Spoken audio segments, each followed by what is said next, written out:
Alors, du coup, pour ce qui est de l'ANEPF, cette année, on a eu l'occasion de réaliser une enquête santé mentale auprès des étudiants en pharmacie qui a récolté pas mal de réponses pour avoir des données chiffrées sur en fait, l'état de santé mentale de nos étudiants. Je ne vais pas revenir sur ce qui a été dit en introduction, notamment par Catherine Cornibert, sur l'état de santé mentale et l'impact des études sur les étudiants en pharmacie. Mais sur le sujet de la stigmatisation de la santé mentale, il y a un chiffre qui me paraît assez frappant. C'est que sur ces étudiants qui ont interrogé, il y en a 62% qui s'estiment en situation de mal-être et qui n'ont pas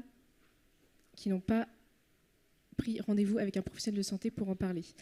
Et parmi ces étudiants qui n'ont pas voulu consulter, il y en a la moitié pour qui la raison, c'est parce qu'ils ont honte ou parce qu'il y a un tabou autour de la santé mentale. Donc ça, je trouve ça assez frappant. Et ça pose question en fait sur comment on parle de la santé mentale, comment on en parle entre nous, et pourquoi dès le début de notre entrée dans le système de santé, il y a ce tabou qui règne autour de nos étudiants. Donc, en réponse à cette enquête, il y a eu plusieurs actions qui ont été faites par l'ANEPF, et notamment la réalisation d'une contribution sur la santé mentale des étudiants en pharmacie, qui a été réalisée avec divers acteurs du monde de la santé mentale, et notamment Alexis, qui a été investi sur le sujet de cette contribution qu'on a pu auditionner. Et donc, ça a donné lieu à la création de 62 propositions pour les étudiants en pharmacie et leur santé mentale, et comment les accompagner durant les études, et comment intégrer à la formation le sujet de la santé mentale. Il y a aussi d'autres projets qu'on veut mener, notamment le fait de donner des ressources pour nos étudiants, c'est ce qui est primordial pour nous. On voit qu'il existe diverses ressources sur le champ de la santé mentale, des lignes d'écoute notamment, avec celle de SPS notamment, des professionnels de santé qui sont spécifiques à la thématique. Il existe un nombre énorme de ressources, et pour les étudiants en pharmacie, on a voulu créer quelque chose qui permette de centraliser le tout, en attendant qu'il y ait une plateforme qui soit plus centrale sur le sujet de la santé mentale, avec la création d'une ligne relais, donc, qui porte ce nom parce que ce sont les étudiants en pharmacie qui vont répondre au bout du fil, et le but n'est pas de remplacer un professionnel de santé mentale, mais plutôt de rediriger les étudiants vers la ressource adaptée qui correspond à leurs besoins, que ce soit une consultation avec un professionnel de santé, que ce soit une ligne d'écoute spécifique. Donc le but, c'est vraiment d'offrir une ressource qui soit globale pour les étudiants en pharmacie, et de pouvoir leur donner les dispositifs adaptés pour répondre à leurs besoins spécifiques. Et enfin, quelque chose de plus général au réseau étudiant en santé en général, c'est le problème spécifique de la première année en santé. Donc on n'en a pas parlé depuis le début de ce colloque, mais c'est une année qui est toute particulière.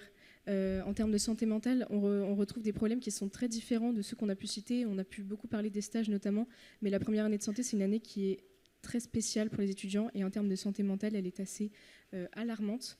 On a une enquête sur le bien-être des étudiants en première année de santé qui va d'ailleurs bientôt sortir sur le sujet. Et pour accompagner ces étudiants, on a des dispositifs d'aller vers, et pour moi la notion d'aller vers, elle est primordiale dans la déstigmatisation de la santé mentale. Ces dispositifs d'aller vers, ils rentrent dans le cadre des tutorats d'entrée dans les études de santé.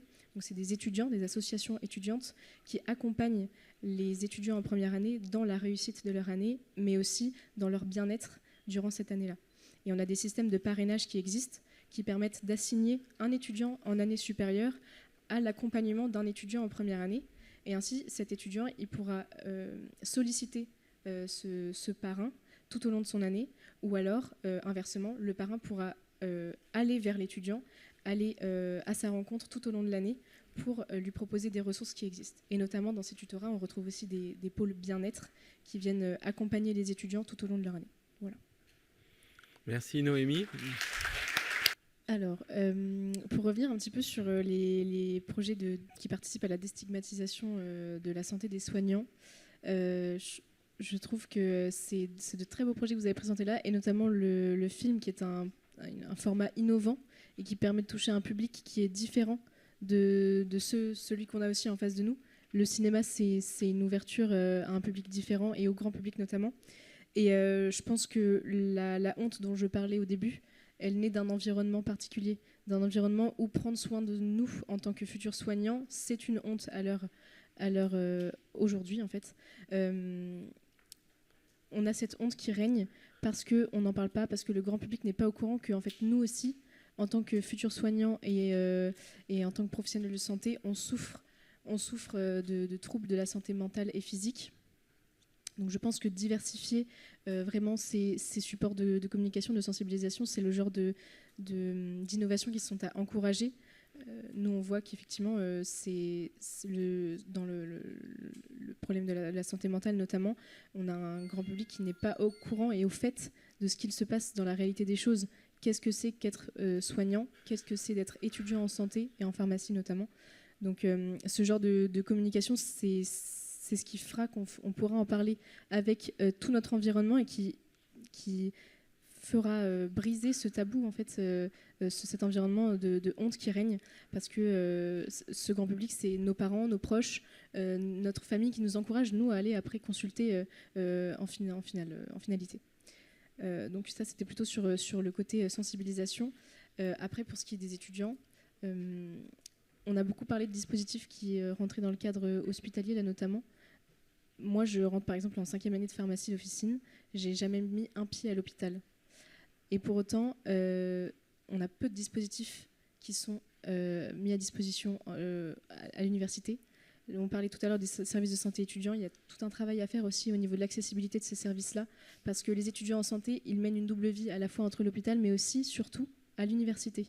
Et donc, ces dispositifs de pair et danse dont vous avez parlé, d'aller vers... Moi, ils me font rêver. Très sincèrement, ils me font rêver, mais on ne les voit pas encore à l'université. Des groupes de parole. Vous parliez de socialisation entre soignants. Ben, pourquoi pas en fait les avoir aussi entre étudiants dans ces services de santé-là. C'est le genre de choses que nous, on demande en tant qu'étudiants en pharmacie, parce que ce sont des innovations qu'on ne voit pas encore aujourd'hui. Donc moi, c'est surtout là-dessus que je voudrais axer, sur le côté aussi universitaire, parce que l'étudiant mène une vie entre sa future vie de soignant par les stages, mais aussi à l'université. Merci.